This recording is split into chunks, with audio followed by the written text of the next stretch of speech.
యోగ్యత లేని నన్ను నీవు ప్రేమించినావు దేవా, ఏ అర్హత లేని నన్ను నీవు రక్షించినావు ప్రభువా. 14-15 వచన భాగములను చదువుకుందాం. మనుష్యుల అపరాధములను మీరు క్షమించిన ఎడల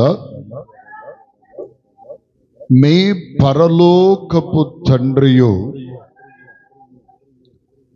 మీ అపరాధములను క్షమించును. దేవునికి స్తోత్రం చెప్పండి, గట్టిగా చెప్పండి హల్లెలూయా. ప్రియులారా, చాలా జాగ్రత్తగా ఈ మాటలు విందాం. దేవుడే ఈ వాక్యము ద్వారా మనందరితో మాట్లాడునుగాక. వాస్తవానికి ఈ వాక్య భాగం మనందరికీ సుపరిచితమైనది. అయితే నేను కొన్ని సందర్భాలలో కొన్ని కార్యక్రమ విషయాలలో కొంతమంది నా విషయమై చేసినటువంటి కొన్ని కార్యములను బట్టి చాలా నొప్పింపబడిన తర్వాత దేవునిని ఈ మాట గుర్తొచ్చి వారిని నేను క్షమించినట్ల, నీ ఎడల అపరాధం చేసినట్ల అని నేను చాలా ప్రభు దగ్గర అడిగినప్పుడు నాకు ఒక సమాధానం ఇచ్చాడు. కొన్ని విషయాలు, కొన్ని కార్యక్రమాల విధానాన్ని బట్టి నాకు దేవుడు ఒక ఆలోచన పుట్టించాడు. అందును బట్టి ఇది నేను అనుభవిస్తేనే కదా అందరికి తెలియపరచటం చాలా అవసరం అని చెప్తున్నా. దేవుని స్తోత్రం కలుగునుగా. ఇదేమీ నేనేదో ప్రత్యేకించి ఏదో గొప్పతనానికి చెప్పేటువంటిది కాదు, కానీ దేవుడు నాకు ఇచ్చిన ఆలోచన ఏమిటి అనేది మనం అర్థం చేసుకోవటానికి ప్రయత్నం చేద్దాం. స్తోత్రం చెప్పండి గట్టిగా. ప్రియులారా, గమనించండి, యేసు ప్రభుల వారు పరిచర్య, స్వార్థ పరిచర్య కొనసాగిస్తూ ఈ లోకంలో 33.5 సంవత్సర కాల సమయము ఉన్న దినాలలో తన శిష్యులకు నేర్పిన ప్రార్థన ఇది. ఈ ప్రార్థనలో చాలా విషయాలు పొందుపరచబడ్డాయి. కానీ ఈ పొందుపరచబడిన విషయాలలో ఈ రాత్రి మనం మనం చదువుకున్న ఈ వాక్య భాగం చాలా ప్రాముఖ్యమైంది. ఏమంటున్నాడు అంటే, ప్రభువా, పరలోక ప్రార్థన ఎలా చెయ్యాలంటే, పరలోకమందున్న మా తండ్రి అన్న కాడ నుండి స్టార్ట్ చేశాడు ప్రభు. చేసి అనేక విషయాలు వారికి బోధిస్తూ ఇక్కడ ఒక మాట అన్నాడు. ఏమనంటే, మీరు మనుష్యుల అపరాధములను క్షమిస్తే మీ పరలోకపు తండ్రి కూడా మీ అపరాధములను క్షమిస్తాడు. ఇక్కడ చాలా జాగ్రత్తగా విన్నాం. అపరాధములను మీరు క్షమిస్తే, ఎవరికి చెప్తున్నాడు ఈ మాట? శిష్యులకే కాదు, ప్రపంచ క్రైస్తవ సమాజానికి దేవుడు నేర్పుతున్న పాఠం ఇది. ఏమిటి? మనుష్యులు ఎవరైనా మీ ఎడల అపరాధము చేస్తే మీ ఎడల పొరపాటు చేస్తే, మీ ఎడల ఇబ్బందికరమైన పరిస్థితిని చేసిన ఎడల మీరేం చెయ్యాలి అంటే మీరు వారిని క్షమించాలి.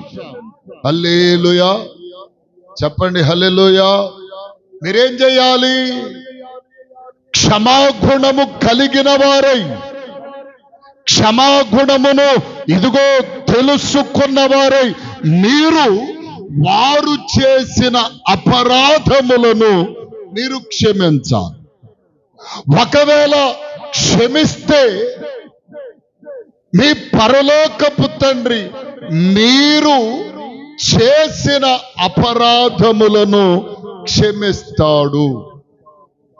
ఒకవేళ క్షమించకపోతే, ఇప్పుడు పేతురు ప్రభువుని అడిగాడు ఒక మాట, మీరు చాలా జాగ్రత్తగా వినండి. పేతురు ప్రభువుని అడిగాడు ఏమని? అయ్యా, నా సహోదరుడు నా ఎడల అపరాధము చేస్తూ వస్తున్నాడు, నేనేం చెయ్యాలో సెలవిమ్మని ప్రభువుని అడిగితే ప్రభు అన్నాడు, పేతురు మమ్మారు క్షమించు అని చెప్పాడు. సరే ప్రభువా అని చెప్పి వెళ్ళిపోయాడు. వెళ్ళి అతడు దరిదాపుగా 3 పర్యాయాలు అతనికి అపకారము చేశాడు.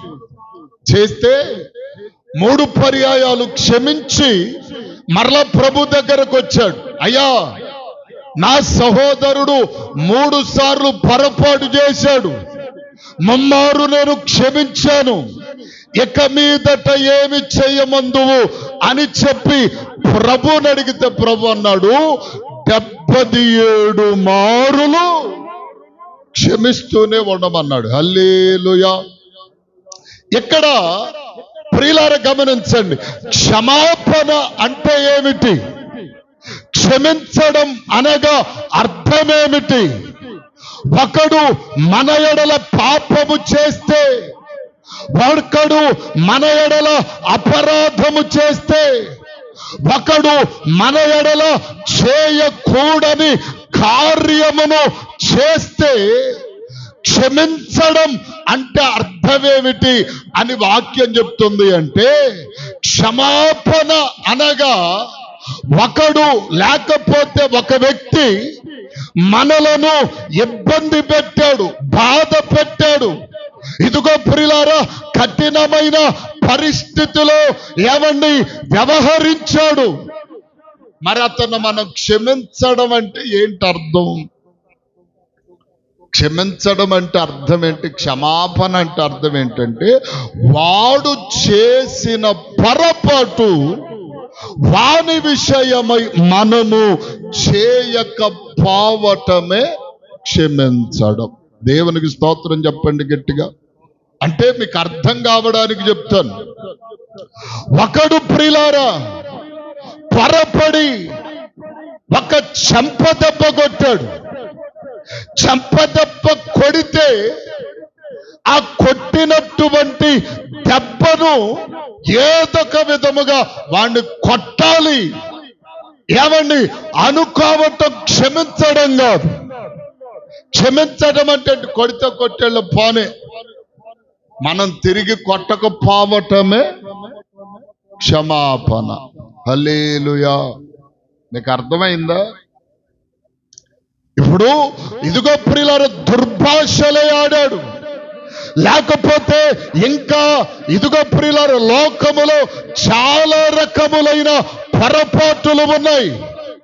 ఈ విధమైన పొరపాటులలో ఏదైనా సరే ఇదిగో పొరపాటు చేస్తే ఆ పొరపాటు అతడు చేసిన పనికి మనం ఎదురుగా పొరపాటు చేయకపోవటమే క్షమాపణ. హల్లెలూయా చెప్పండి, హల్లెలూయా. ఇంకొక విషయం ఏంటంటే, మనుష్యులుగా మన మనస్సులో ఎదుటి వాడు చేసిన ఆ గాయము, బాధ, అతడు చేసిన పని అనేటువంటిది ఆలోచనలో ఉంటుంది మనస్సులో కూడా. చెప్పరే, మనుష్యులము గనుక ఇతడి పొరపాటు చేశాడు పాని అనుకోవడమే క్షమాపణ, క్షమించడం. అందుకనే వాక్యములు అంటున్నాడు కదా, చూడండి దేవుని యొక్క వాక్యములో మత్తయి సువార్త 44వ అధ్యాయం 5వ అధ్యాయం 44-45 చదవండి. మత్తయి సువార్తలో, నేను మీతో చెప్పునదేమనగా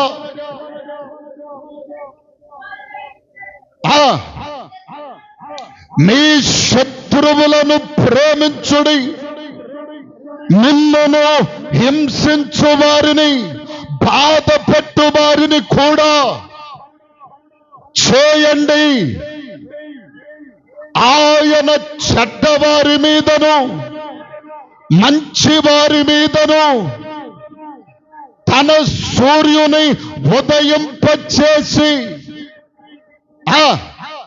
అనీతిమంతుల మీదను, దేవునికి స్తోత్రం చెప్పండి గట్టిగా. ఇప్పుడు ప్రభుల వారు ఏ రీతిగా చేస్తున్నాడు?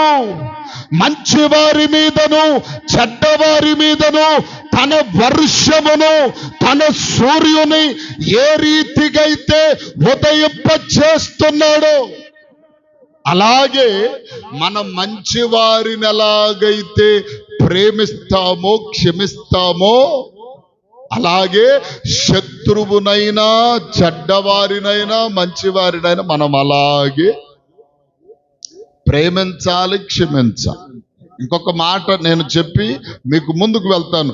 కొలస్సీ పత్రికలోనికి రండి. కొలస్సీ పత్రికలోనికి వస్తే మనకి ఇంకా క్లారిటీగా అర్థమవుతుంది. కొలస్సీలకు రాసిన పత్రిక 3వ అధ్యాయం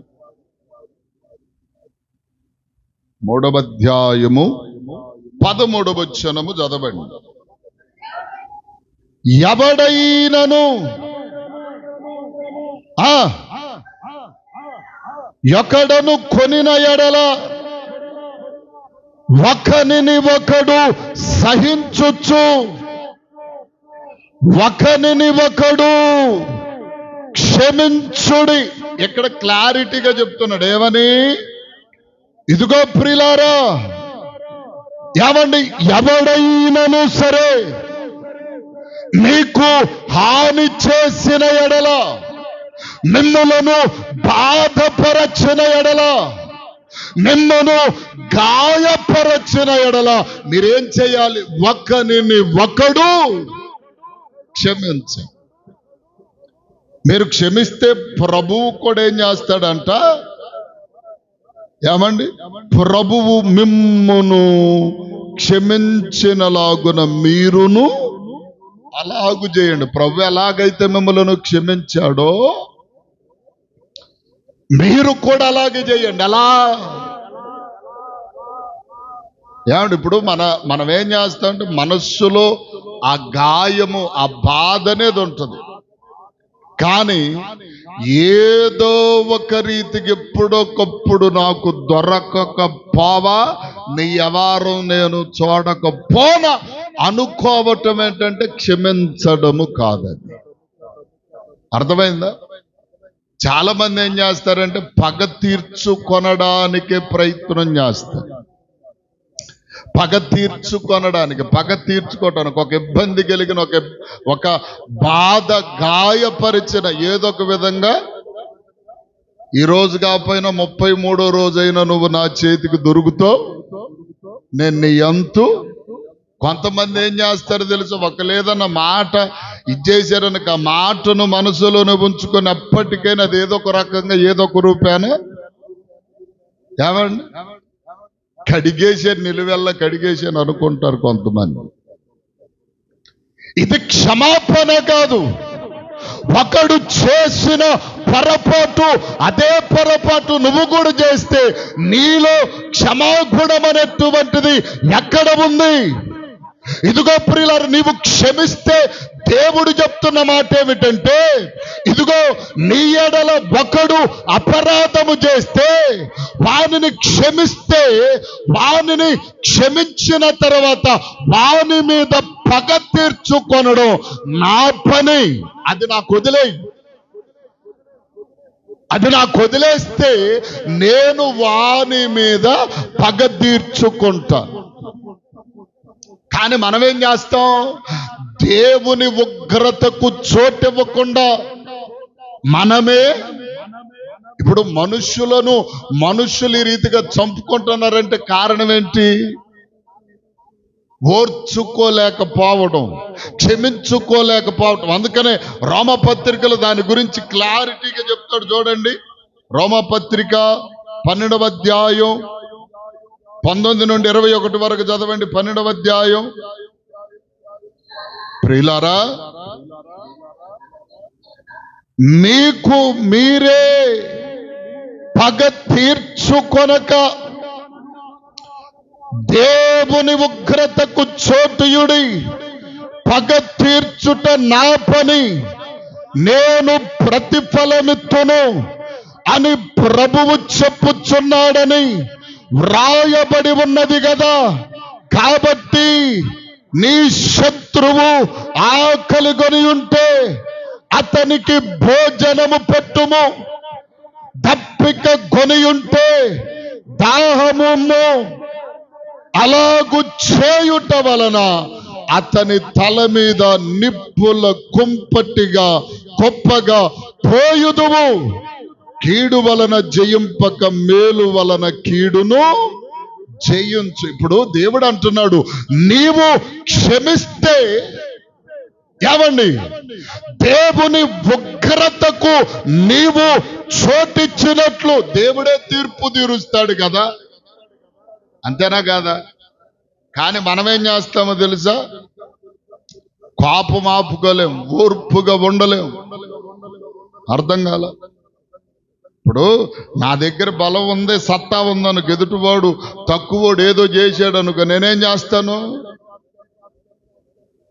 కోపం తెలిపి గుద్దుగుద్దాడు, బొక్కబార్లకు పడి చచ్చిపోయాడు అనుకో, పరిస్థితి ఏంది? పగ తీర్చేసుకున్నా, నా పగ ఆవేశం ఇదిగో ప్రియులారా, వాడిని కొట్టో తిట్టో తీర్చేసుకున్నా, ఇదిగో అనుకుంటా నేను చెయ్యాలనుకున్న పని చేసేసాను. అయితే ఇక్కడ నేను చెయ్యాలనుకున్నా చేశాను, కానీ దేవునికి మాత్రం చోటు. అందుకని దేవుడేమంటున్నాడు అంటే, ఇదిగో ప్రియులారా, ఏమండి, ప్రతిఫలమిచ్చుట నా పని అని చెప్పి ప్రభు చెప్పుచున్నాడు. నీ ఎడల ఒకడు అపరాధము చేస్తే వాని జీవితములో దేవుడు ఏ ప్రతిఫలం ఇవ్వాలో దేవుడు ఇచ్చేస్తాడు. పగ తీర్చుకొనడం ఆయన పని. ఆయనకు అప్పగిస్తే దేవుడు ఎలాగూ ఎవరిని చేయాలో దేవుడు చేసేస్తాడు. నువ్వు చేయాలనుకుంటే ఏం చేస్తావు? ఒక దెబ్బ కొడతావు, తర్వాత జైలుకి వెళ్తావు, లేకపోతే దుర్భాషలాడించుకుంటావు. ఏమని సత్యందాకా పగ పెట్టుకున్నావు అనుకో, ఈ పగ వలన నీకొచ్చే ప్రతిఫలమేమి లేదు. కానీ దేవునికి అప్పగిచ్చావనుకో, దేవుడు ఏం చేస్తాడు తెలుసా? దేవుడు తగిన కాలంలో వాడిని ఏం చేయాలో, ఆమెనేం చేయాలో అది చేస్తాడు. చాలా మందికి అర్థం కావు దేవుడు చేసే కార్యాలు. అందుకని బైబిల్లో అంటాడు, దేవుడు తన్ను ప్రేమించు వారికి దేవుడు చేసే కార్యాలు కంటికి కనబడవు, చెవికి కనబడవు, హృదయమునకు గోచరంగా దేవుడు చేసేటప్పుడు చేస్తాడు. హల్లెలూయా, హల్లెలూయా. ఎలా చేస్తాడో చెప్పనా? ఇంకా మనం అక్కడే 12వ వచనం కూడా 14వ వచనం నుండి చదవండి. 14వ వచనం కూడా చదవమ్మా. మిమ్మును హింసించు వారిని దీవించుడు గాని శపింపవద్దు. సంతోషించు వారితో సంతోషించుడు, ఏడ్చు వారితో ఏడుబడి. ఒకరినొకడు మనస్సు కలిగి ఉండు, హెచ్చువాటి యందు మనస్సుంచక తగ్గువాటి యందు ఆసక్తులయుండు. మీకు మీరే బుద్ధిమంతులమని అనుకొనవద్దు. కీడుకు ప్రతి కీడేమియు చేయవద్దు. మనుషులందరి దృష్టికి యోగ్యమైన దానిని గురించి ఆలోచన చేయండి. శక్యమైతే మీ చేతనైనంత మట్టుకు అందరితో సమాధానం కూడా, లేకపోతే నోరు మూసుకొని నీకు కుదిరిందనుకో. ఇప్పుడు నాకు నీకు పడదంటే రోలెక్కి తలంబ్రాలు పోతానని ఎవరు కొంతమంది. అర్థం కాల? సామెతే ఉంది కదా, నీకు నాకు పడదనుకో, అయ్యా వందనాలంటే ఆ వందనాలు అంతే, నోరు మూసుకొని ఉండి అంతే. ఏమండి, కెలుక్కోవటం ఎందుకు, దానికి మళ్ళా రాజబెట్టడం ఎందుకు? కొంతమంది దోమల కాలం వస్తే గోకి గోకి గోకి గోకి దోమ కుట్టిద్ది, దాన్ని గోకుతారు, అది బాగా పెద్ద పుండు అయింది. షుగర్ ఉంటే ఏమైంది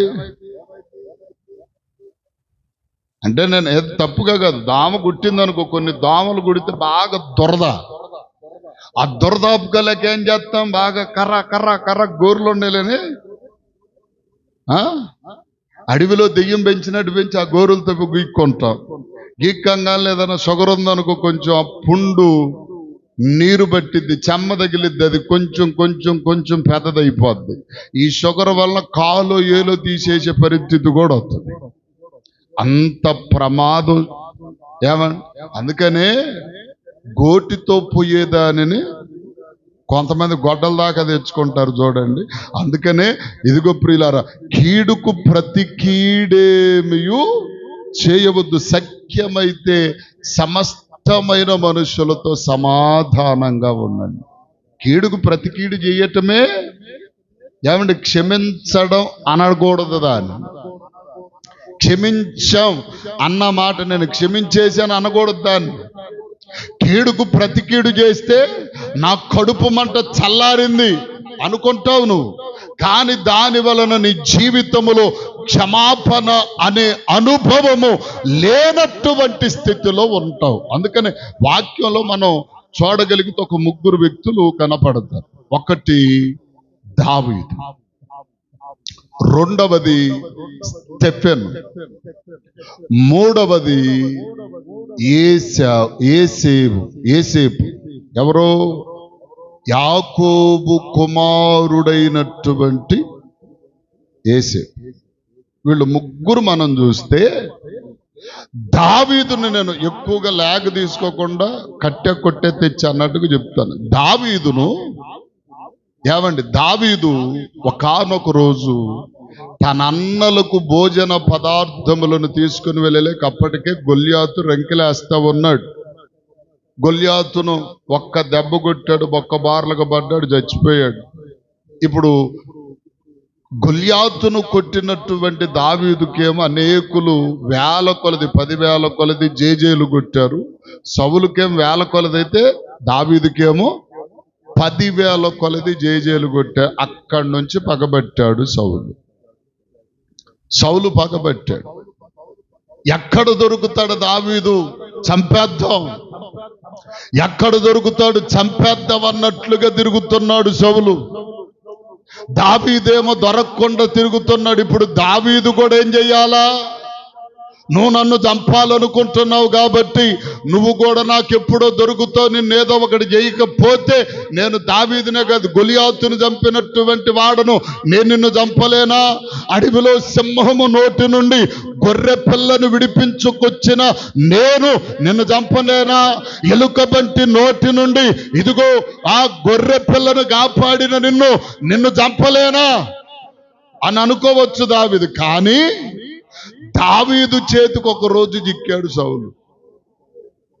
అర్థమైందా? 24వ అధ్యాయం, 1 సమూయేలు పుస్తకం 24వ అధ్యాయంలో ప్రియులారా, మొదటి నుండి చదివితే 6 నుండి 10 వరకు చదివితే అక్కడ మనకు ఒక రోజు గుహలో కనపడ్డాడు సౌలు దావీదుకి.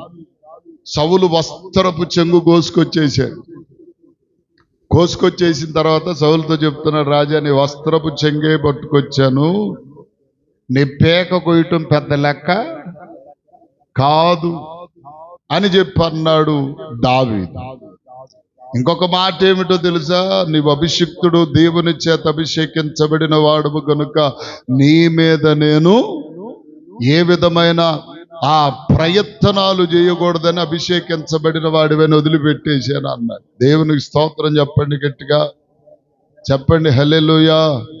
ఇప్పుడు ఎవరు క్షమించాడు? దావీదు సౌలును క్షమించాడు, కానీ సౌలు సత్యంత వరకు దావీదుని క్షమించాలి. అందుకని దేవుడిచ్చిన తీర్పు ఏంటో తెలుసా, తన కత్తి మీద తనే పడి చచ్చాడు. దేవునికి స్తోత్రం. అర్థమైందా?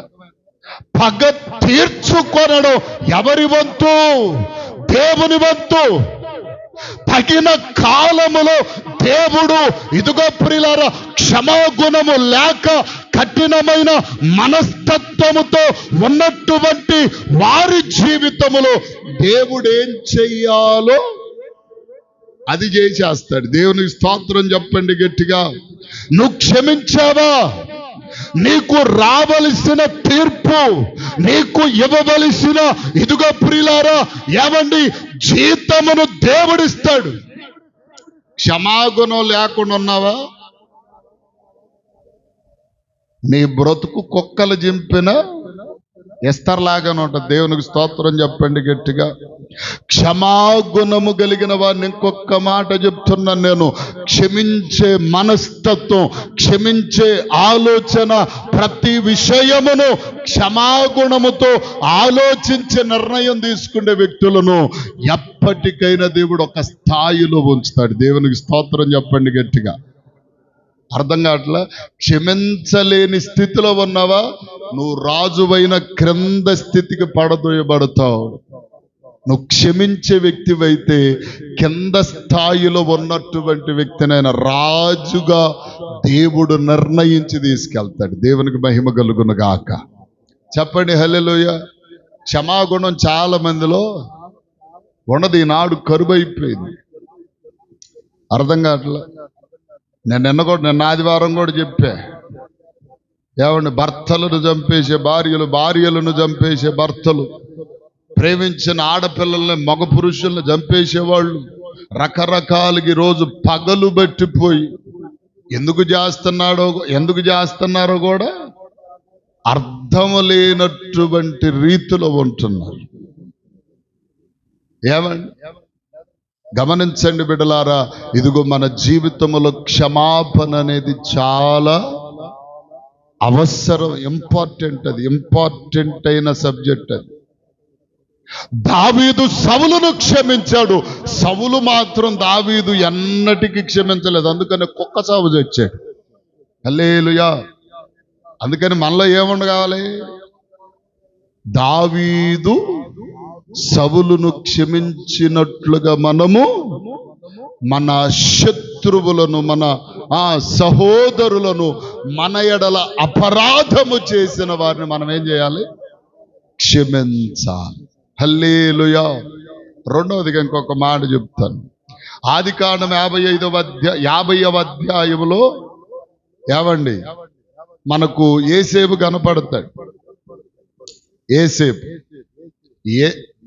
ఏశావు కదా, ఏసేపు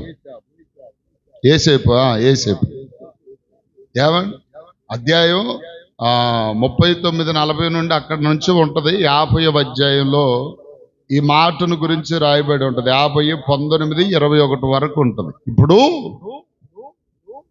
యేసేపు ప్రియులార కలలు కనేవాడు, దర్శనాలు వచ్చేటువంటివి.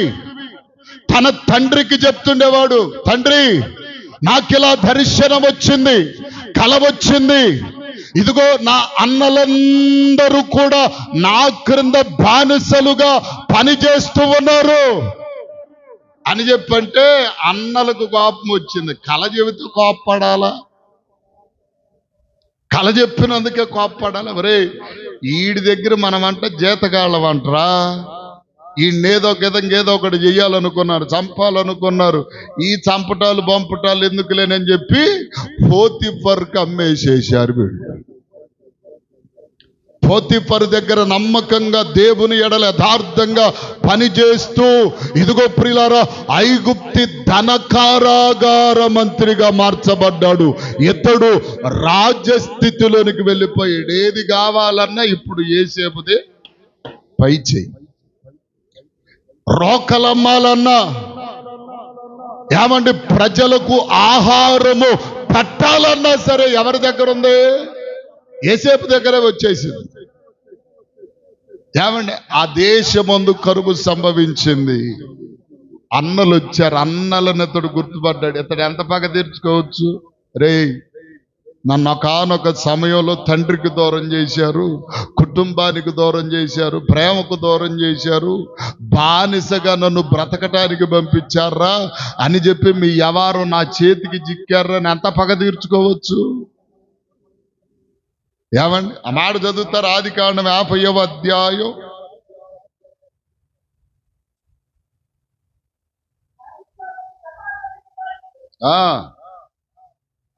19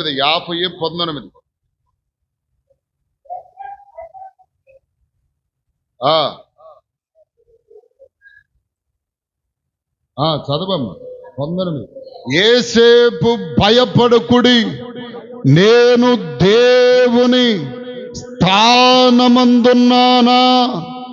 మీరు నాకు కీడు చేయనుద్దేశించితిరి గాని నేటి దినమున జరుగుచున్నట్లు అనగా బహు ప్రజలను బ్రతికించున్నట్లుగా అది నా మేలుకే దేవుడు ఉద్దేశించాడని క్షమించేశాడు. స్తోత్రం చెప్పండి గట్టిగా, చెప్పండి గట్టిగా. ఇప్పుడు 21వ వచనంలో, కాబట్టి భయపడకుడు, నేను మిమ్మును మీ పిల్లలను పోషించునని చెప్పి వారిని అందరి ఆదరించి వారితో ప్రీతిగా మాట్లాడాడు. క్షమించేసి, మీరు చేసిన దానికి నేను ప్రతీకారం తీర్చుకోను, ఇదిగో మీకు భోజనం లేదు, భోజనం తినటానికి లేదు, మీ మీద మీ పిల్లల మీద పగబట్టి నేనేమి ప్రతీకారం తీసుకోనని చెప్పి ప్రీతిగా మాట్లాడాను. అంటే క్షమించేసి, క్షమాగుణమున్నది కనుకనే బానిసగా వచ్చిన వాడు ఇప్పుడు ఐగుప్తిలో రాజుగా మార్చబడ్డాడు. క్షమాగుణం లేదు కాబట్టి వీళ్ళేం చేశారు, వీళ్ళేం చేయబడ్డారు? తమ్ముడి దగ్గరే బానిసలుగా బ్రతికారు. దేవునికి స్తోత్రం చెప్పండి గట్టిగా. ఇప్పుడు మీకు పాయింట్ అర్థమైందా? దావీదు జీవితాన్ని చూస్తే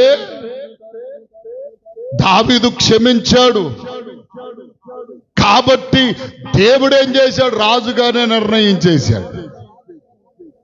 సౌలు క్షమించలేదు, రాజస్థితి నుండి తీసేశాడు, కుక్క సాగు వచ్చేటట్టు చేశాడు. ఏమంటే ఏసేపు క్షమించాడు, ఏసేపును ఏం చేశాడు? దేవుడు అందలం ఎక్కించాడు. క్షమాపణ మనస్తత్వం లేని తన అన్నలను మాత్రం అక్కడ పనివారిగా మార్చాడు. దేవునికి స్తోత్రం చెప్పు గట్టిగా. ఇప్పుడు మన జీవితాల్లో కూడా ఏమవ్వాలా? క్షమాపణ రావాలి, క్షమాపణ రావాలి, క్షమించే మనసు. కొంతమంది ఉద్దేశాలు ఉంటాయి ప్రియులారా, వాళ్ళ బొందలు పడ. దేవునికి స్తోత్రం. ఏమండి నిన్నగాక మొన్న ఒక చిన్న ఇన్సిడెంట్, ఆయన గారి పేరేంటి, యెహోషువ గారు వాళ్ళ బావగారు చచ్చిపోయిన రోజు 2 రోజులు చనిపోయాడని సోమవారం అన్నం మంగళవారం అంటే ఆయన కొరకే ఉన్నాను నేను. అసలు ఎక్కడికి బయటికి వెళ్లకుండా ఏ టయాన ఏది వార్త వస్తుందో వెళ్ళాల్సి వస్తుంది అని చెప్పి ఆగితే, అదే రోజు మా ఇంట్లో కొంచెం ఒక చిన్న దాని కాడొచ్చిన తలకాయ నొప్పి ఎంతో తెలుసా? ఆ గొడవలో ఇన్వాల్వ్ అవ్వకూడదని నాకు తెలిసినా కానీ ఎంతెంతలా ఆలోచనలు చేశారు. మీ బొందలు పడపోండి సన్నాసులారు అనుకున్నాను నేను. నిజం, మనుషుల ఆలోచనలు ఎంత లోతుగా ఉంటాయి అంటే ఏం బట్టి పట్టినట్టుగా వేసినామలో స్తోత్రం అనుకొని తిరుగుతాను నేను. ముందుగానే చెప్పి ఆలోచన ముందు తెనాల నుండి వచ్చేటప్పుడు సేవలు డొంకలో కూడా పాస్టర్ గారు తన నాకు తెలిసి ఇది మీ వాళ్ళల్లో ఖచ్చితంగా ఇదే మాట వస్తుంది అన్న. అదే మరలా 4 రోజులకి మళ్ళీ వచ్చింది. తప్పించుకొని వెళ్ళటం, నేను అక్కడ పడిన టెన్షన్ దేవునికే తెలియాలి. పడిన టెన్షన్ ఎంతో దేవునికే తెలియాలి. ఇటు చెయ్యాలి, ఇటు ఉండాలి, ఇది ప్రాముఖ్యం. అటు వెళ్ళకపోతే అక్కడ వచ్చే నిందలు ఎలాంటివి అనే చెప్పి నేను ఆలోచన చేసి ఎంత టెన్షన్ పడ్డానో, మనసులో ఎంత బాధపడ్డానో కూడా నాకు తెలుసు, దేవునికి తెలుసు. కానీ వచ్చిన ఆలోచనలు, ఒక్కొక్కళ్ళు వచ్చిన ఆలోచనలు ఉంటే చూసారా, కక్కులు కత్తి పెట్టి పేకలు అరవంగా గొయ్యాలని పెద్ద తిట్టంటే వాళ్ళని. నిజం, మాట చెబుతున్నా. మనకంత సీను ఇది లేదులే కానీ దేవుని స్తోత్రం. కొయ్యరా అన్నా కానీ అరవంగా కొయ్యలేంగా, నిజంగా కొయ్యరా అని వచ్చినా కొయ్యలేం, సావాలి. చూడండి, ఒక్కొక్కళ్ళ ఆలోచనలు అంత భయంకరంగా ఉంటాయి. ఏమండి గమనించండి ప్రియులారా. అందుకనే ఇప్పుడు ఏమండి ఏసేపు చేసిన పనదే, ఏసేపు చేసిన పనదే. దేవుని సన్నిధిలో ఇదిగో నేను మిమ్ములను మీ పిల్లలను ఏమన్నో ఇబ్బంది పెట్టను, మీరు నన్ను చేసిన ద్రోహము నేను మనసులో ఉంచుకోను, దానిని బట్టి మీకు అపకారము చేయను. మీరెక్కడే బడి శుభ్రంగా తినండి, పోషింపబడండి, మీ పనులేవో మీరు చూసుకోనండి అని వారిని వదిలిపెట్టాడు. క్షమాగుణము కలిగి ఉన్నాడు గనుకనే ఆశీర్వదించబడ్డాడు, రాజుగా మార్చబడ్డాడు ఐగుప్తి రాజ్యానికి. ఏమండి వీళ్ళేమో దున్నపోతుల ఆలోచనలే వెళ్ళాయి. అందుకనే ఏమండి 430 సంవత్సరాలు బానిసలుగానే బ్రతికారు. ఎందుకు ఇది అంత వచ్చిందంటే క్షమాగుణము లేనందువలన ఎలా బ్రతుకులు ఎలా ఏడ్చాయి, వాళ్ళ బ్రతుకు అలా బాగుపడింది. దేవునికి స్తోత్రం చెప్పు గట్టిగా చెప్పండి హల్లెలూయా. మూడవదిగా ఇంకొక వ్యక్తి ఉన్నాడు. అపోస్తల కార్యగ్రంథంలో 7వ అధ్యాయం 60వ వచనములో స్టెఫెను సువార్త ప్రకట. స్టెఫెను ఎవరు అసలు? స్టెఫెను సేవకుడా? స్టెఫెను శిష్యుడా? స్టెఫెను ఒక సంఘములో సంఘ పెద్ద. సంఘములో సంఘ పెద్ద, సంఘ పెద్దలుగా నిర్ణయించబడినటువంటి ఒకడు స్టెఫెను. స్టెఫెన్ ఏం చేశాడంటే సువార్త దేవుని ఆత్మ చేత సంఘ పెద్దగా ఉండి పరిచర్య చేస్తూ ఇదిగో ప్రియులారా సువార్త ఆత్మవశుడై సువార్త ప్రకటిస్తుంటే అక్కడ కొంతమంది మతాధిపతులు ఇతన్ని పట్టుకొని కొట్టి రాళ్లతో కొట్టి చంపేశారు. రాళ్లతో కొడుతుంటే దేవుని సన్నిధిలో ఇతడు ఏం మాట్లాడాడు చదవండి ఆ మాట. అపోస్తల కార్యగ్రంథం 7:60 వచనం. అతడు మోకాళ్ళుని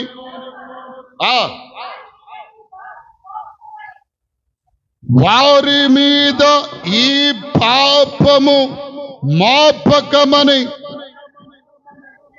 గొప్ప శబ్దముతో పలికెను. దేవునికి స్తోత్రం చెప్పండి గట్టిగా. 59 కూడా ఒకసారి చదవమ్మా. ప్రభువును గుర్చి మొరపెట్టుచు యేసు ప్రభువా నా ఆత్మను చేర్చుకొనమని స్టెఫెను పలుకుచుండగా వారు అతనిని రాళ్లతో కొట్టారు. రాళ్లతో కొడుతుంటే రాయి తగిలితే ఎట్ట ఉంటది? స్పాంజి తగిలినట్టు ఉంటుందా? దెబ్బకు తగిలితే టంగ్ అంటది. ఎక్కడ తగిలితే అక్కడ పగిలిపోద్ది రాయి తగిలితే.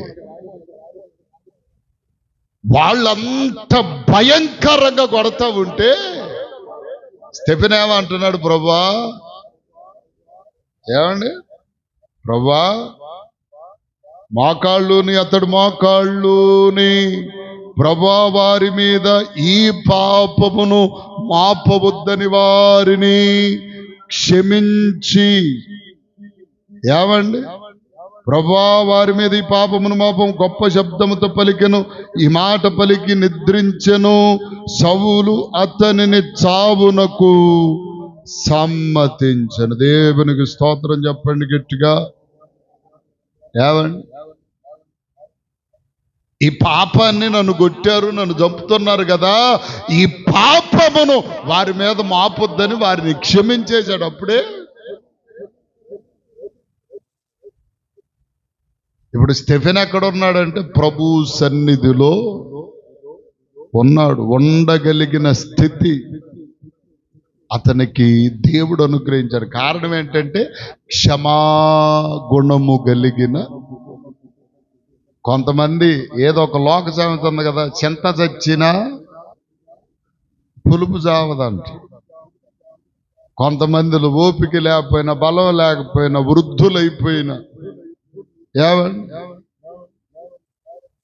అన్నీ చచ్చినా కానీ చెంత మాత్రం పులుపు జావదన్నట్టు. అర్థం కాల. ఇప్పుడు మనం నేర్చుకోవలసిన పాఠం ఏంటంటే, మన జీవితాల్లో మనుషులు గనుక కొన్ని ఎదురు దెబ్బలు తగులుతూ ఉంటాయి, కొన్ని గాయాలు మన వాళ్ళే మనకు చేస్తూ ఉంటారు, ఎదుటి వాళ్ళ ద్వారా ఎన్నో విధములైన ఇబ్బందులు మనకు కలుగుతాయి. కానీ వాళ్ళు చేసిన పని మనము చేయక వారి పాపం వాళ్ళే మూట కట్టుకొని అని చెప్పి వదిలిపెడితే దేవుని సన్నిధిలో ఒక క్షమాగుణము కలిగిన వ్యక్తులుగా మనము ఉంటాం. దేవుని దృష్టిలో ఉంటాం. ప్రజల దృష్టిలో ఉన్నా లేకపోయినా, ప్రజల దృష్టిలో మనం కనపడమనుకోండి, దేవుని దృష్టిలో మాత్రము మనకు ఏమండి ఒక బహుమానము దాచి ఉంచుతాడు దేవుడు. దేవునికి స్తోత్రం కలుగునుగాక. కాబట్టి ఈ రాత్రి మనం నేర్చుకోవలసిన ఒక ముఖ్యమైన సత్యం ఏంటంటే, మన అపరాధములను ఏమండి మనుష్యుల అపరాధములను మనం క్షమిస్తే మన అపరాధములను ప్రభువు క్షమిస్తాడు. అలాగునే మనం ఏం చేయాలి? మన మన మన ఎడల ఇదిగో ఇబ్బందికరంగా విపరీతమైన స్థితిలో మనలను గాయపరిచి, బాధపరిచి, ఇబ్బంది పెట్టిన వాళ్ళు మనం క్షమిస్తే ఖచ్చితంగా మనము కూడా క్షమించబడతాం. అలా క్షమించబడినట్లు మన జీవితంలో క్షమాగుణము కలిగి ప్రభు సన్నిధిలో ముందుకు కొనసాగుదాం. అట్టి కృపా దేవుడు మనందరికి అనుగ్రహించునుగాక. చెప్పండి అందరామే.